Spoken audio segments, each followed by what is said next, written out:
Hey everyone, welcome to The Path of Me. I'm your host, Wendy Hutchinson. I have an amazing guest today. I say that every time, but she really is phenomenal. Her name is Robin Landau. Welcome, Robin. Thank you, Wendy. I'm so happy to have you. Robin is an energy alchemist. I'm a licensed massage therapist, feng shui interior designer, Marconics energy practitioner and teacher, and also Ascension coach. So she's a woman of many talents. I just want to jump right in. Thanks for joining me, Robin.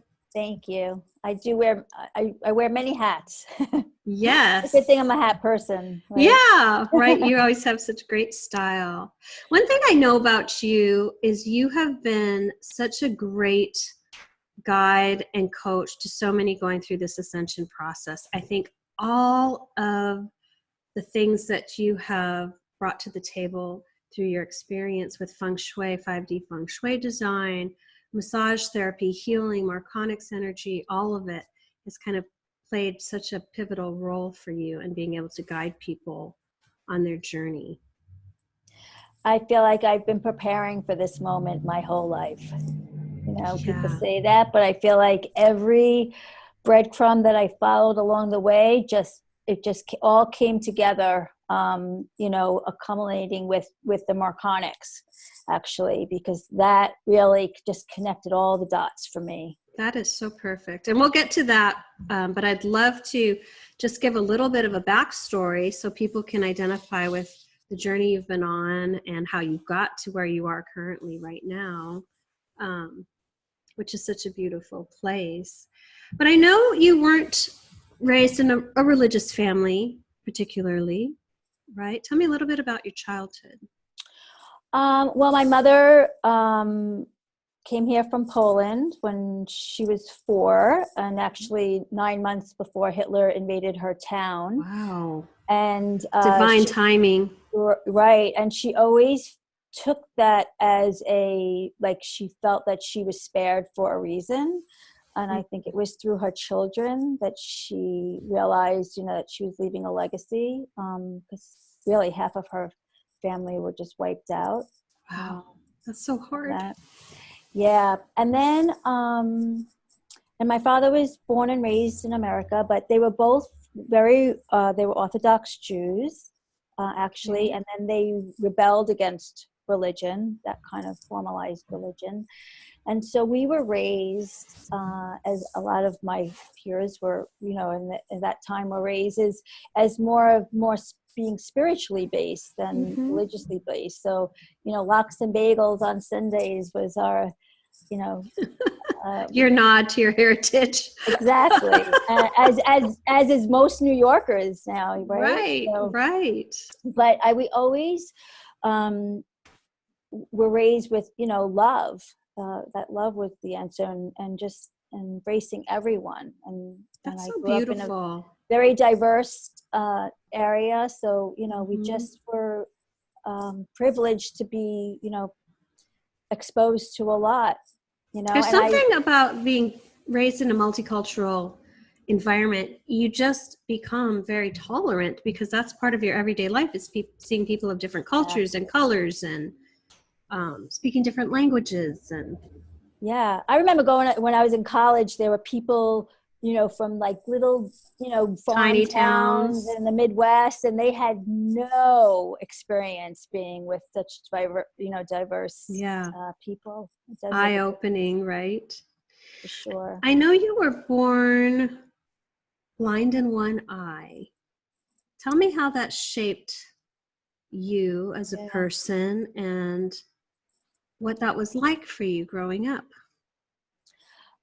So the medical reason that they said was that my mother contracted some kind of virus, that maybe she was exposed to German measles or something. And so the way I was positioned in utero, it affected, so suppose I was, like this. So it's my left side. So it affected the growth of my eye and my ear, actually. So my hearing, I lost some hearing, and I have no vision in my left eye. And so my family certainly didn't treat me any differently, but society was not kind at all.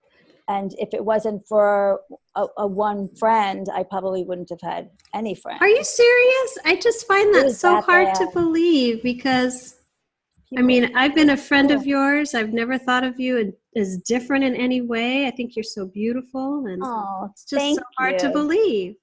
Well, it's part of my soul contract, Sure. whatever that was. Yeah.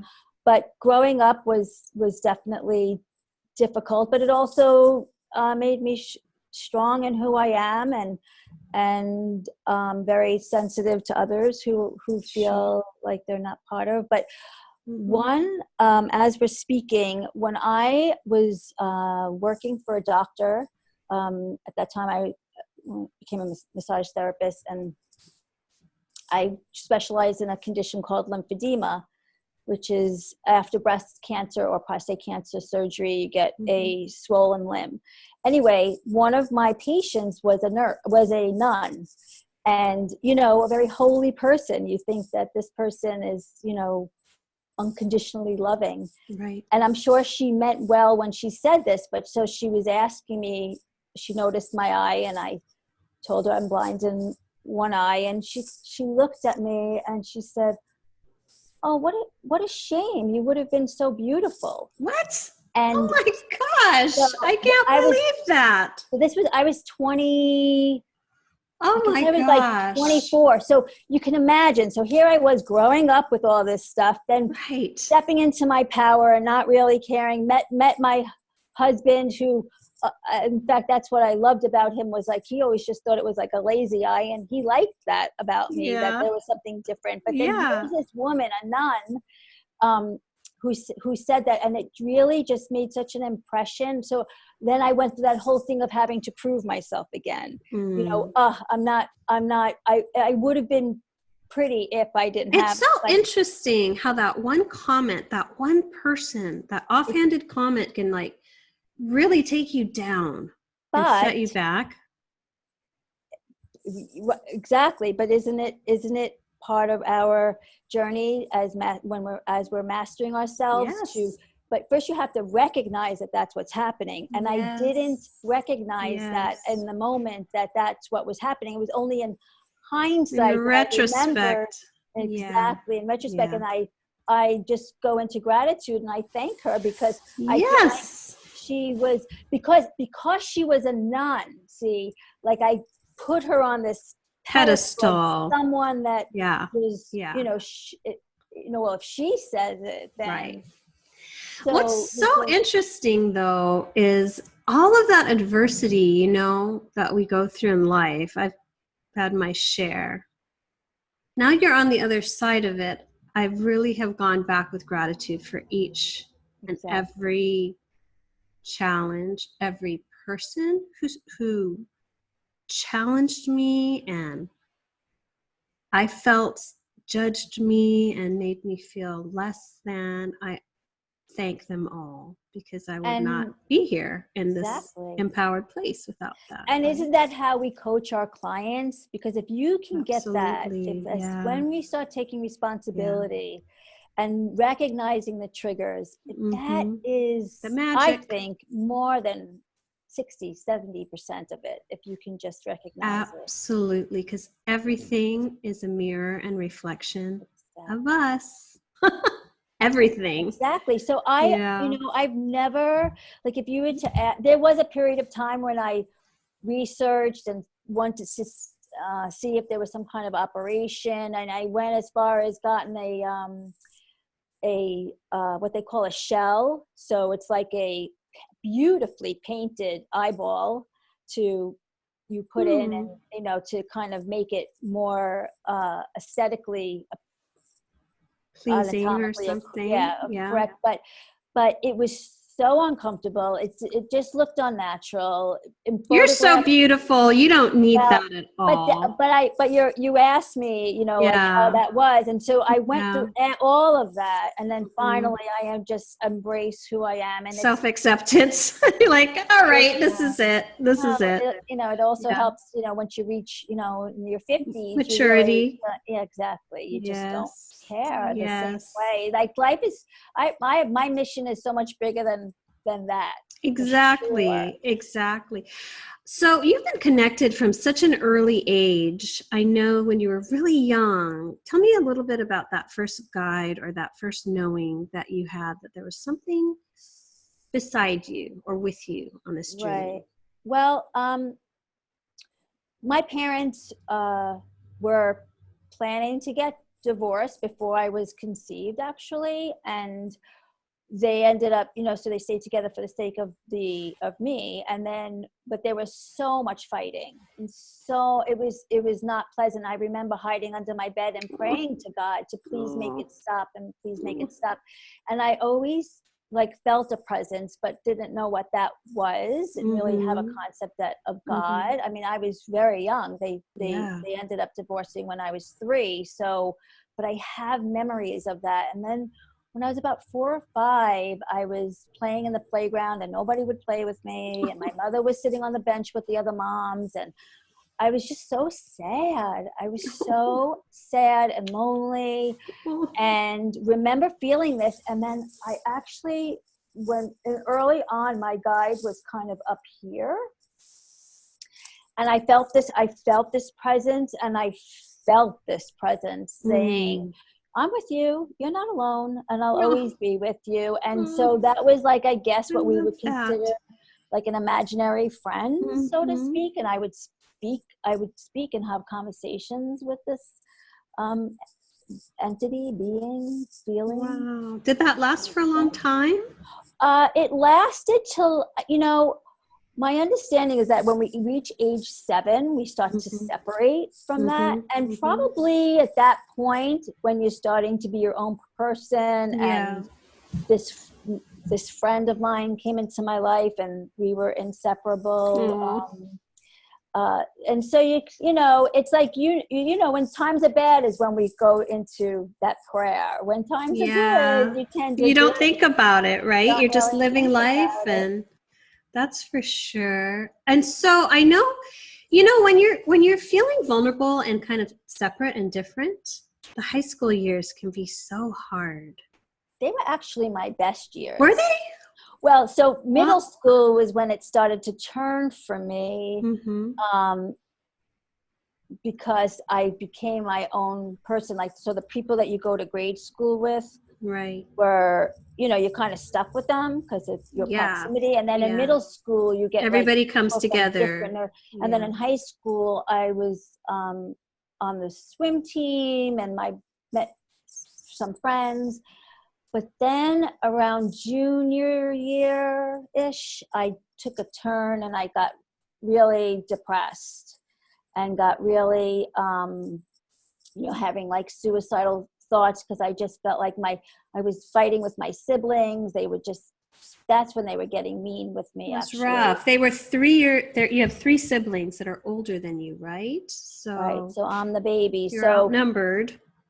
Yeah, so it was really the middle 2. But anyway, it was just I didn't feel supported, I guess. And I was going through a really bad hormonal imbalance. All of that stuff was coming on me. And I got really in a bad place. And happens to everybody. I think everybody can say they've gone through that.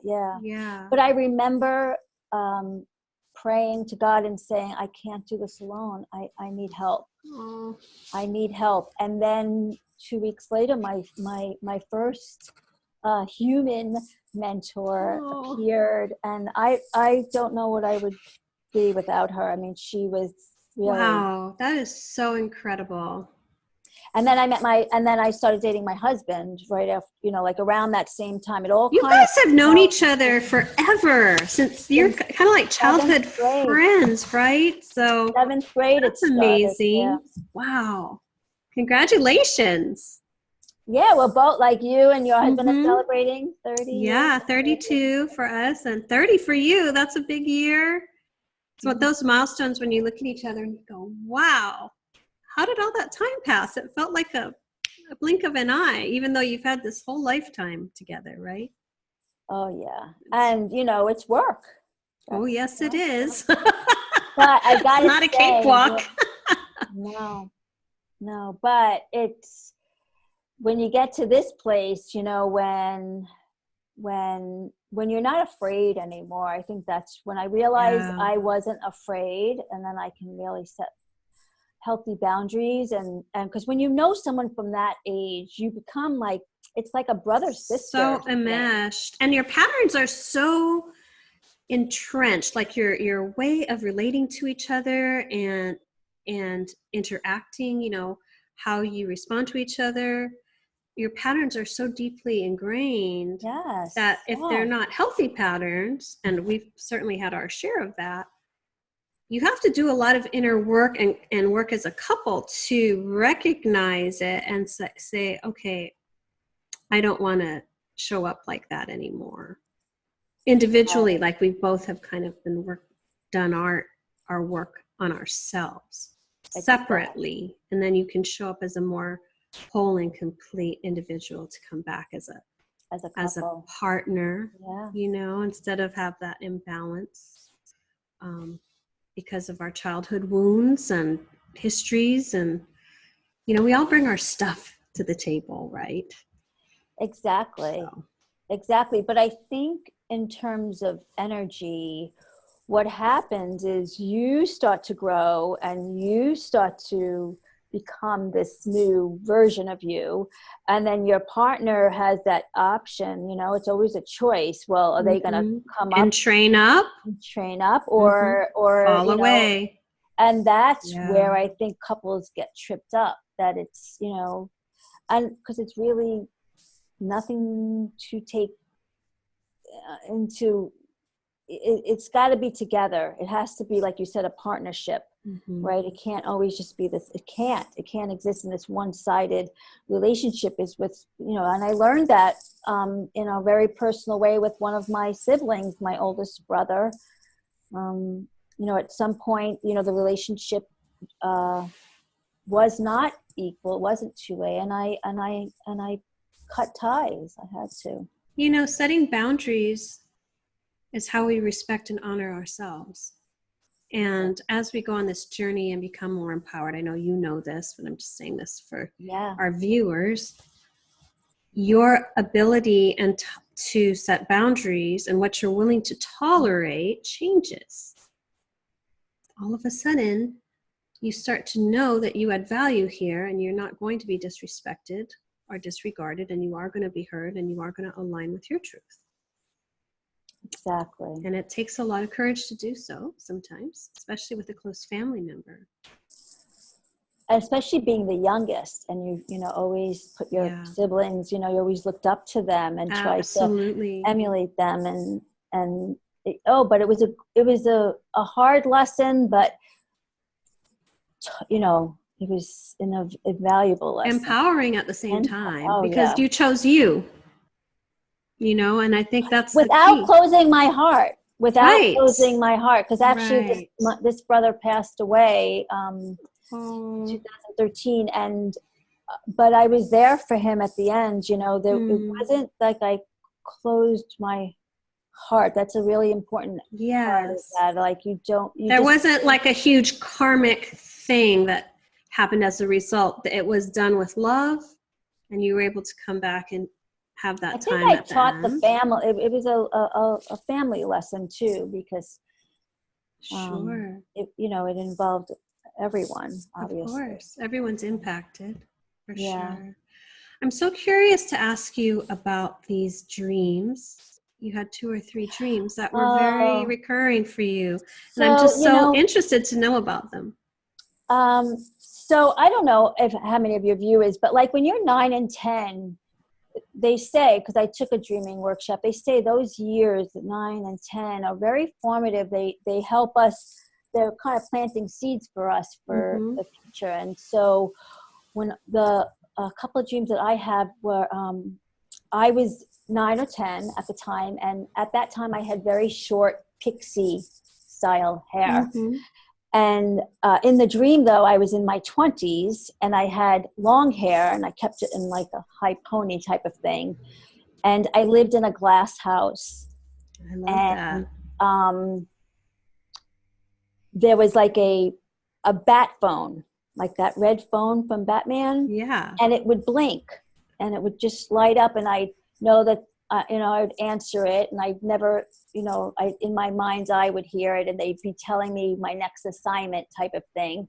And then there was a balcony, and I would, I had like a little doctor's satchel, and I would stand on the balcony, and then I would fly from this glass house, and I'd go to all these different scenarios. Like sometimes I'd be in a hospital, and sometimes, older people, younger people, animals, all different types I of love things. that. And I would make these concoctions and do these things. And not that I saw them raised from the dead or anything. It wasn't anything like that.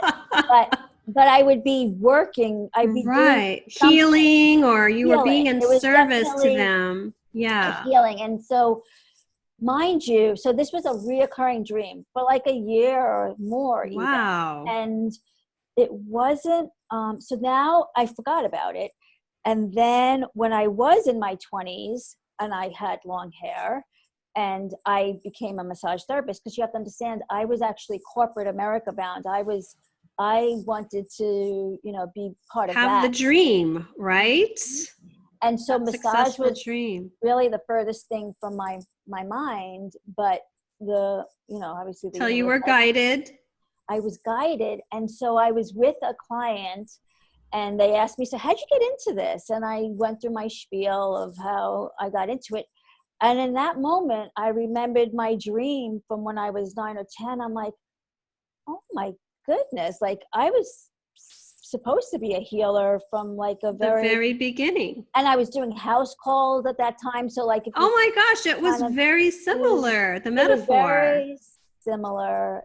Yeah. Wow. And then so cool. Another dream was like, even before then, I don't know if you remember this, Wendy, but remember when we had Barbie dolls and they had this, like the hard case? Do you remember the hard case? I remember that. I sure did. So I was in elementary school, and I would, after school, have, like, it just appeared, like I would have it with me, and I'd open up this Barbie case and it converted to a car, but it was just for one person. Okay. And it would, and then transport me like in like instantaneous. Light speed. Light speed. And it was only actually last year. So I always thought, like, when the little cars came into play, like, what are those called? The little cars? The minis? The mini, but the real mini, not the Mini Cooper, but those little. I know what you're talking about, but I don't know what they're called. It's like two people. Yeah. And those came out. I'm like, Jonathan, this kind of reminds me of this dream I had when maybe we're supposed to like buy stock in this or something. Yeah. But it never really resonated. It wasn't only until like last year that, our Merkaba, our light body is our vehicle of ascension. Yes. I now know that dream was my Merkaba. Presenting in terms that you could identify with. That I was already starting to implant again another seed. Another seed. Let's tell our viewers. I know a lot of people know what the Merkaba is, but let's explain to people what that is so they can understand. Since we talk about ascension, I'm gonna let you. So we all when we go to dream state, when we go astral traveling. We like that feeling of out of body experience, right? Like if you go to sleep and you wake up abruptly and you have like a little hard time getting back into your body, it's because we actually have been traveling, and we travel through this. It's sacred geometry, really. It's not an actual spaceship, like personal. It's an energetic vehicle. Exactly. That we travel through by frequency. By frequency. And we all have one. And then as our light body expands, our Merkaba expands with us.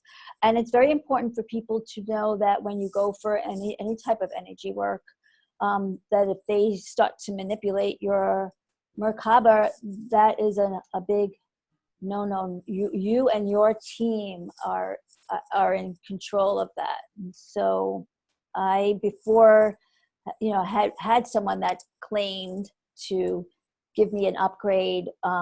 It did not feel, it felt Right. discordant to me. Yeah. Because in Marconics, we work with the Merkaba, but we're really just giving our clients the building blocks. And then Yes. they will, that Merkaba will expand with them in due time. Type of Let's thing. talk about how you took this quantum jump from massage therapy all the way to Marconics, and then to become a teacher of Marconics, which is so, it's such a perfect trail of breadcrumbs. But I'm just curious about your personal journey, about how you transitioned or how you were open to this energy modality, which is very new, and what that process looked like for you.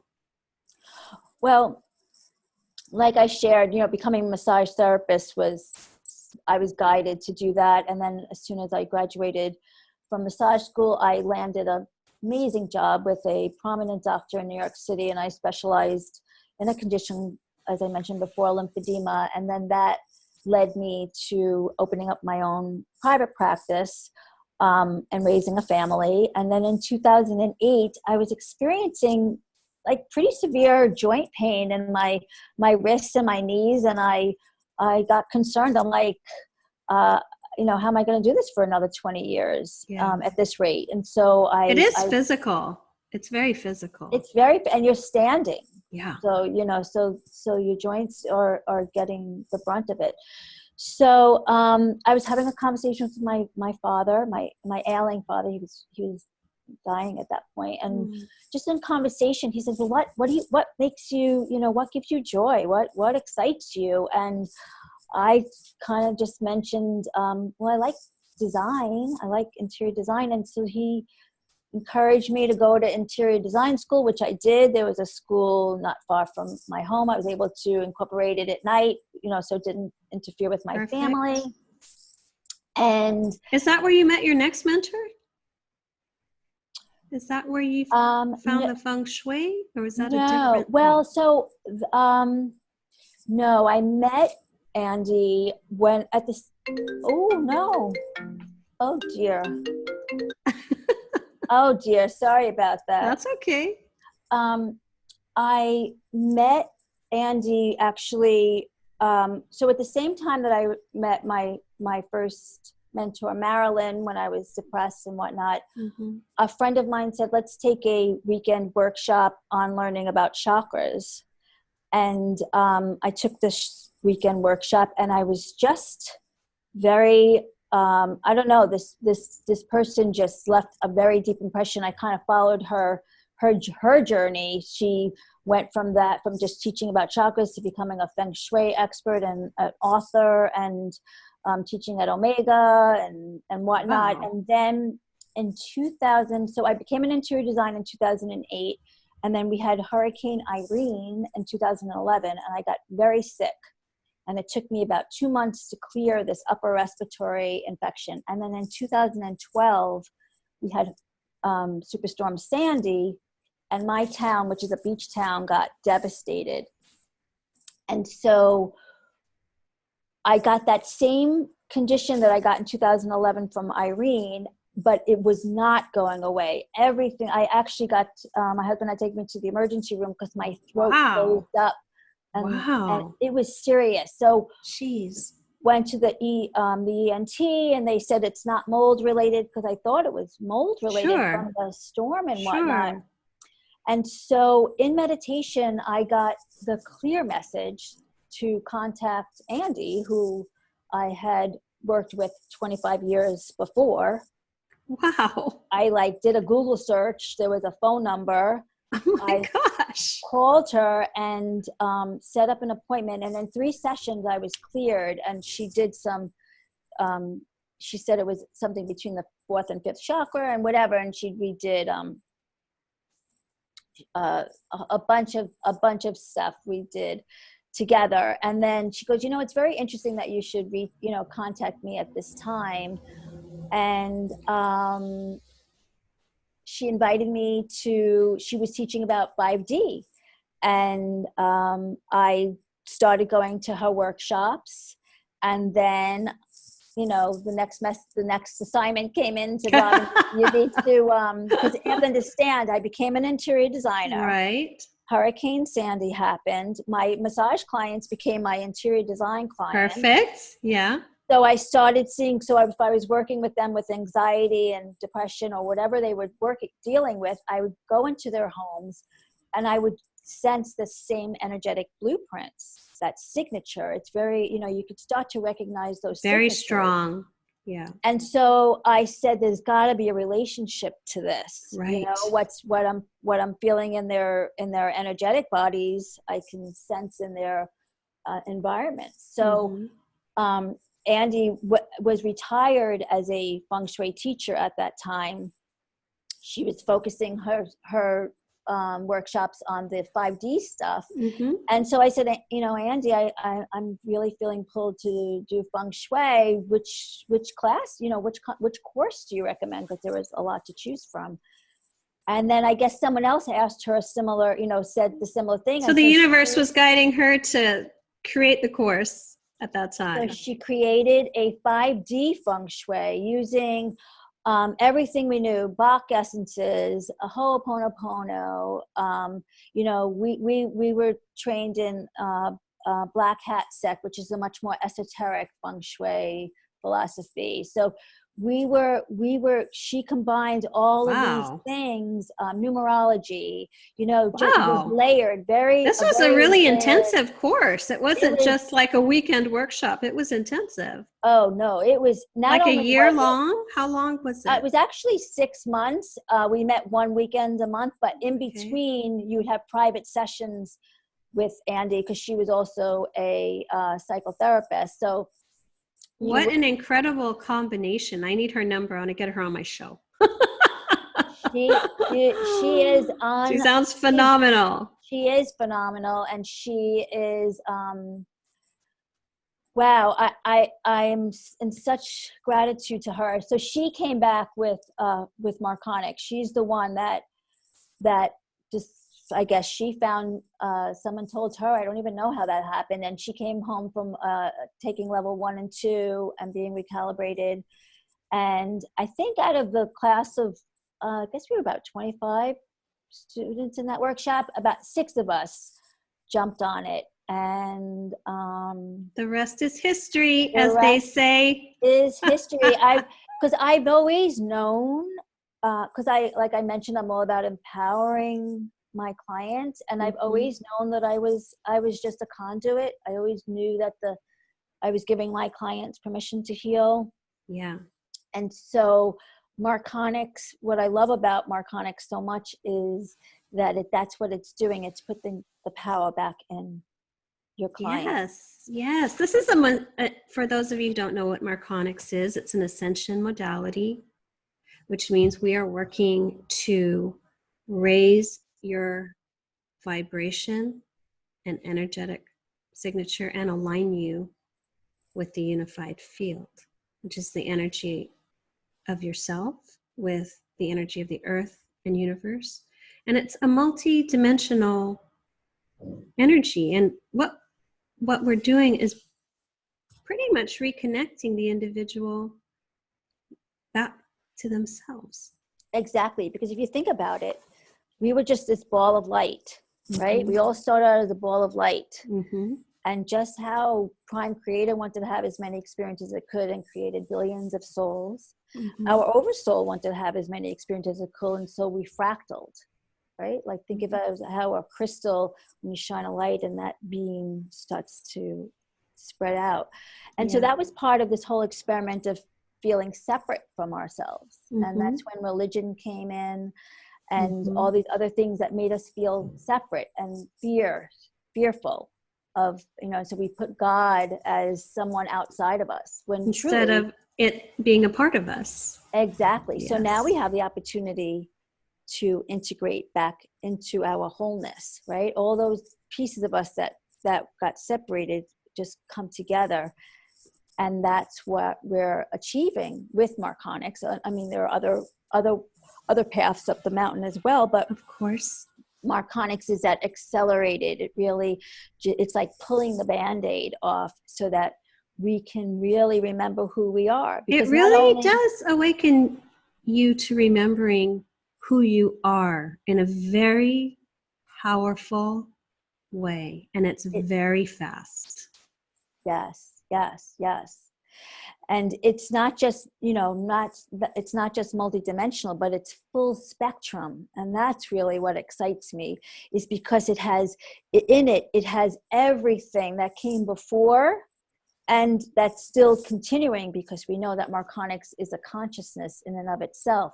So as the collective is raising vibration, then we can get it to the next level. And so Marconics, we grow with Marconics, and Marconics is growing with us. Yeah, for sure. And I think an easy way to describe it for people who aren't familiar with energy, or how energy bandwidths or energy modalities work, Marconics is a full spectrum. So if you were to, just as a metaphor, use a rainbow, all the colors of the rainbow, the modalities prior to 2012 were really just like one color bandwidth of the rainbow, like pulling that one bandwidth of energy in. It's just a subset.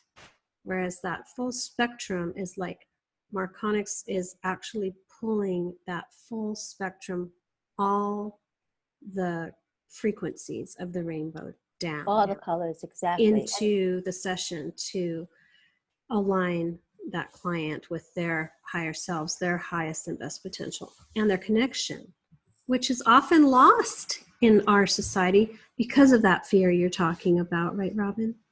Because of the fear and because of the ego. The You ego. know, it's as a light worker, you get involved, you feel invested in your client's healing journey, where in fact we just need to get out of the way and let them. And that's a big thing, the integrity that is Marconics, that the pureness, that as a pure channel, not having the ego in a session is that's huge for people who are healers, because there's so much misplaced compassion. They want to go around and heal everybody, fix everybody. They become fixers, right? I was guilty of that myself. I had to go through my own journey with that and my ego, and learn to step back and understand that that's not my role.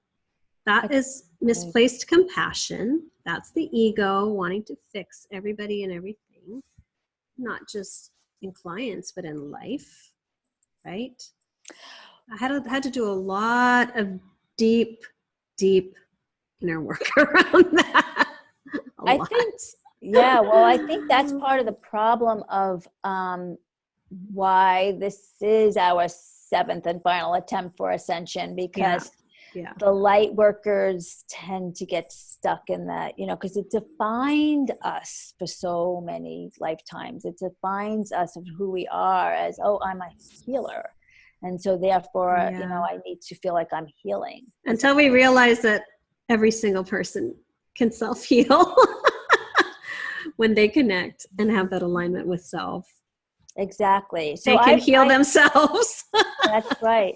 But that's what I like about, having, doing the interior design, doing the massage work, because my favorite combination is doing the Marconics, no touch, and then closing down and then anchoring with a massage, because then it just helps to not just anchor the energy, but it helps to integrate it a little bit more. Exactly. And so I call myself an energy alchemist, because I love that. That is, we are taking what we have and then, creating that gold, that or iridescentness, that all encompassing frequency that is all that is. Yeah. And is there anything more beautiful than watching a client really fully align with themselves and step into their power and find their voice and their truth and their alignment so beautifully? To watch that is so beautiful to witness. So like, we lay the foundation through the energy work, and then they go off and create, if they are aligned with it, right, this incredible shift in their entire lives. Like, there is nothing I love more than to sit back and bear witness to someone discovering their greatness and alignment with themselves. Because then So beautiful. they're not just surviving, they're thriving. And Yes. that is, It's so, it just makes my heart expand so much to go, and there you are. I knew you were in there the whole time, you know, but sometimes it takes, that's kind of what the Ascension coaching is about for you, right? Is to help people along that journey and just be that guidepost, you know, if they have questions or something around something happening, or they feel off center, or a lot of times there's a nervous breakdown involved because you have to shed everything that doesn't resonate in order to create the new. Well, and that's exactly right, because with the Marconics, it's going to bring into your reality all that is triggering you, but it's going to bring it in kind of fast on an accelerator, right? Remember, we're pulling off that Band-Aid. Yeah. So it can feel a little overwhelming because you think to yourself, I thought I mastered that lesson. I thought I did that already. Yeah. But, you know, I like to call it more than just the onion. I like to call it at least an artichoke, because at least with an artichoke, you're getting to that really delicious meaty center. Heart, yeah. Right. And so, but when you are peeling away, you there's always that deeper level, you know, and then it's when you can take responsibility, when you really start to see things from that place of, I called it in. And then you can heal it on a level that it just, then that timeline collapses. Right? Yes, yes. And what I found to be true also is the more you're willing to look within and go deeper and go deeper, and the more you're willing to face those things that we have spent lifetimes burying and trying not to look at, the faster they start to clear and they come up to be cleared, and the faster you can transmute the energy of it. If you just stay in it and don't run from it, you have to face it and go deep. And what happens also, I found, is when you can shift your perspective around what's happening and not look at it like trauma and suffering and drama, and just shift your perspective and go, you know, get curious. It's a game changer. It is the game changer. And also, you know, we have to show ourselves some mercy too around this, because you and I are still learning. We're here. Always. So we're still learning. Yes. But I find that my rebound is so much quicker. Yes. I know that one. I know what that is. I know why that's triggering me. And then you just go into gratitude or whatever it is in your toolbox to like get yourself shifting out of the fear and into the love.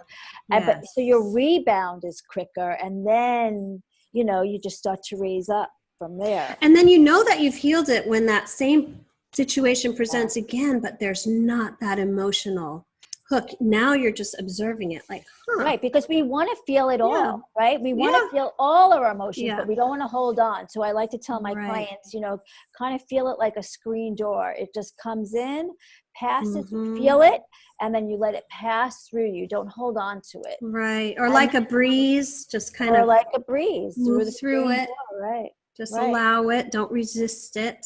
It's the resistance that I feel creates so much struggle instead of surrender, right? And it's surrendering to the process, right? So some people get tripped up with surrendering because they feel like they're giving their power away, but we're not, you know, we as you become more in charge of you and dictating, you're in the driver's seat, you're surrendering to the process of letting go.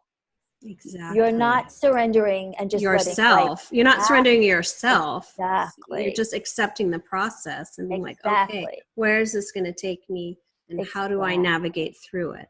Exactly. Right? So it's, like you said, surrendering to that process.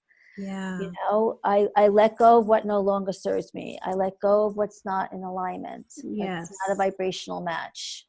You know. And what surprised me the most about this ascension journey was the realization that it wasn't about being spiritually perfect.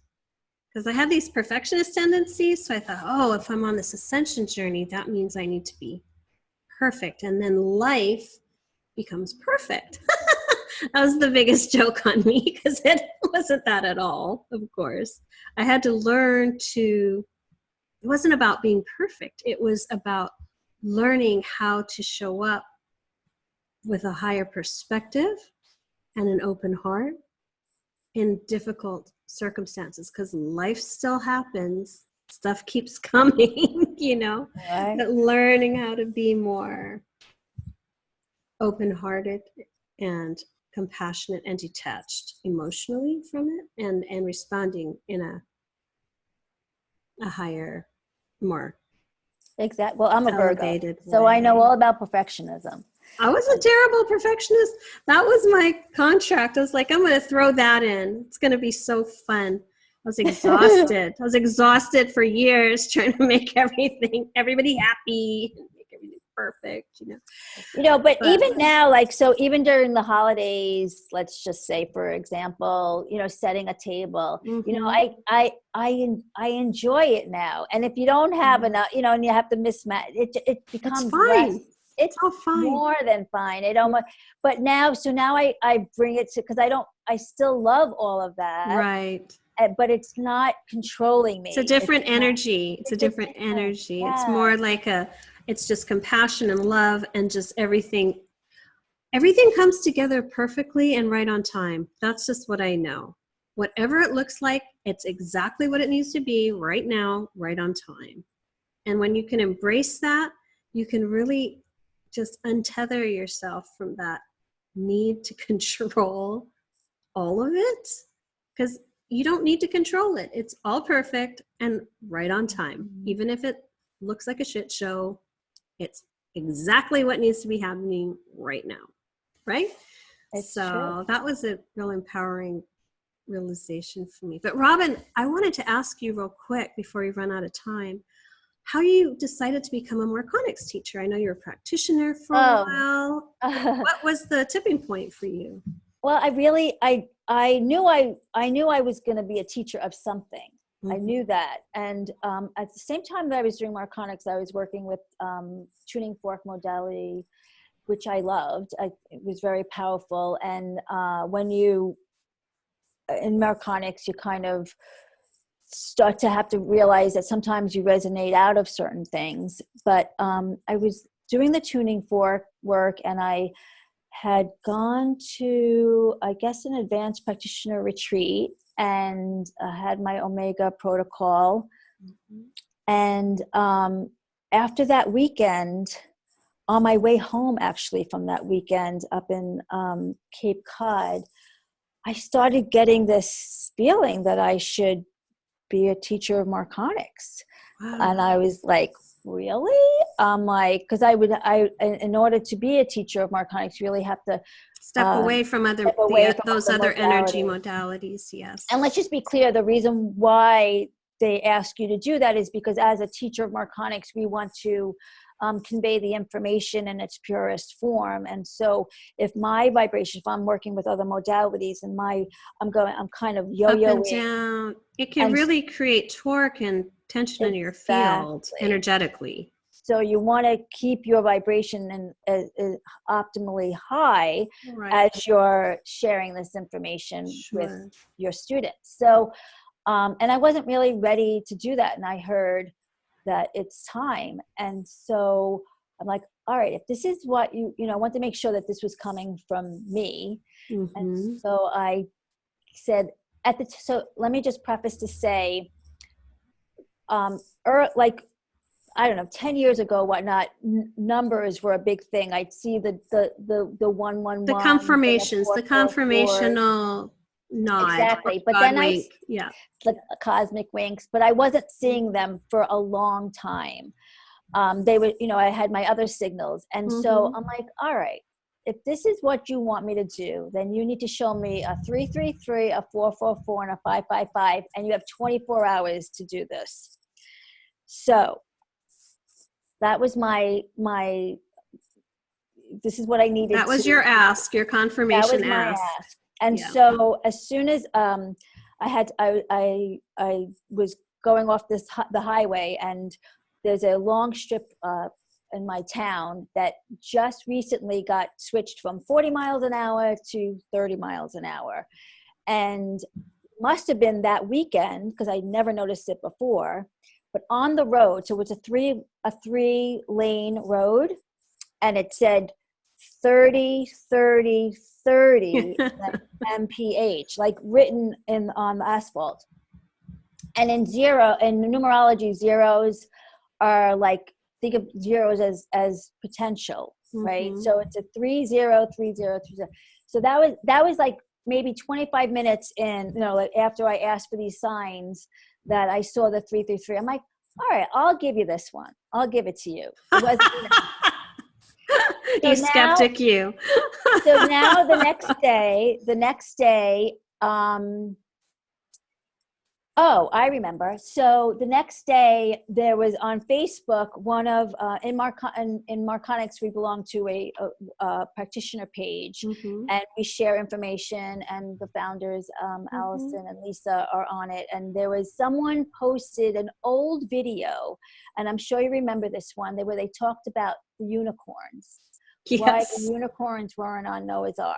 Yes. And that really, I remember hearing that in person, and then so someone had it was on video, so I watched it again, and at the end it was 4 minutes and 40 seconds. Yeah. So I got my number 2 confirmation. Yeah. Then after that, I went to the movies with friends, and we went out to lunch, and we were paying the bill, and my friend needed change of a 50, so I gave her change, never thought about it. The whole day now, we're looking for the confirmations. I'm at Trader Joe's, I'm reading labels on packages. Looking at your receipt. Looking at my receipt, looking at license plates, looking at any signage, anything. Right. Like I was going through my mail and going through catalogs and looking at item numbers, looking for this 555. I was looking for the confirmation, and I didn't get it, and it was getting late. It was like 8 o'clock at this point. And I'm like, well, okay, I accepted that this was, there it is. I wasn't going to get it. So someone in Marconics had posted, oh, it's like a Mega Millions. Wouldn't it be great if we win and we can like build a, whatever? I saw that post. Yeah. And so I went out and to my local liquor store, whatever was open at that hour that sells the Mega Million things. And so I got my ticket, my $2 ticket, and I opened my wallet, and there were 350s. 350s. Oh, 555. Yeah. And there was my third confirmation gosh. in front of, and waited to the last minute. I gave them the 24 hours, and it was almost, like, oh my gosh.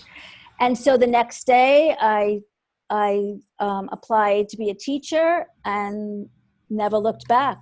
Awesome. So that was awesome. My story. I stepped into that role, and I give it 110%. I love it. I just love it so much. I just honor your path. I'm so grateful that you're doing it. You're such a great example and leader in our group. And so are you. Oh, thank you. Well, I'm not a teacher of Marconics, but you're a teacher of others, and you really, everyone has a role. We do. We all have our own role.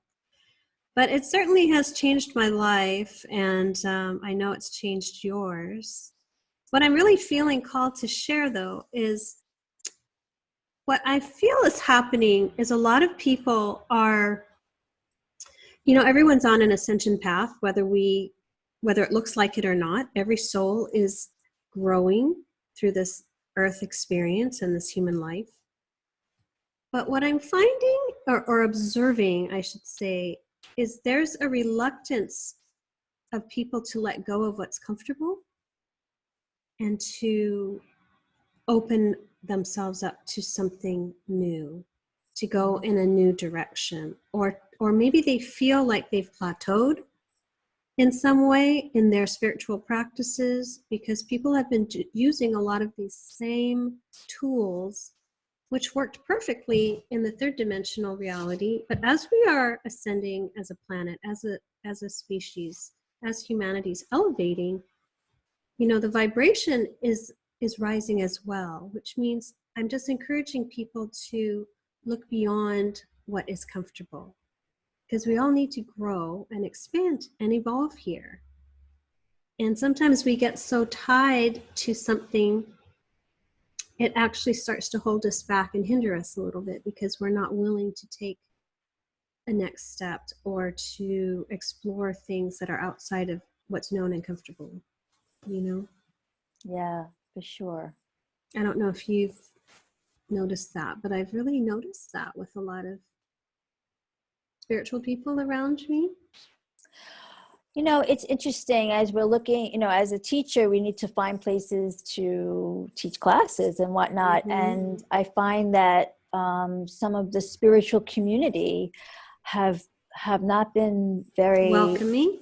Not very welcoming. They feel a little threatened, perhaps. Yeah. And if they could just open their minds and their hearts, that, because it's not that these modalities were created for the third dimension. They were created for a third dimensional body template. Correct. And that is something that we have to understand, that as we're raising in vibration, we have to be a vibrational match to these new energies that are coming down onto the planet. Yes.